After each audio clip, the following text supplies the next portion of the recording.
What's up YouTube, this is LDS Reliance. I recently reviewed this Lensun semi-flexible 100 watt solar panel on my channel, and so there's some things that have been bugging me about that video. I made some mistakes and I think I could have done a few things better. So the first thing I wanted to correct was that this is not a thin film panel. I called it a thin film panel in the first video. I assumed it was, but I really didn't pay attention and should have done better research. This is a normal silicon panel, but it is put on a semi-rigid backing without a frame. So that's really the only difference between your traditional panels. So keep that in mind. It is no more efficient than the other panels. Second thing I wanted to correct was I was not able to reliably get more than 1 amp. I got 2 amps for briefly before, but I was not able to reliably get the rated power out of this panel, which is closer to 6 amps.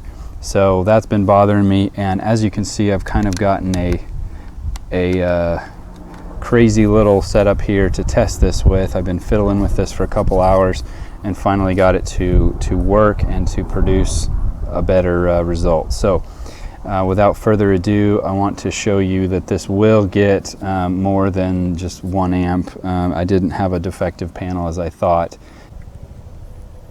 So basically what I have the solar panel connected to an amp meter and voltage meter. I just use that to double check my clamp meter to make sure that my clamp meter was working, and it is. And then I have it connected to a charge controller, which is charging a battery, which is actively producing power for a small floodlight. So I just wanted everything to be hooked up just like it would be in a normal solar environment, just so we can get an accurate test. And when I connect this battery and the charge controller starts doing its work, we'll be able to see the result. So let's see if let's put the camera right here,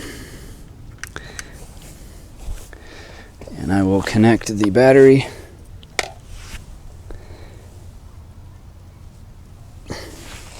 Okay, so the battery's connected, and I'm going to use my clamp meter set on the DC setting on the 20 amp DC amp setting.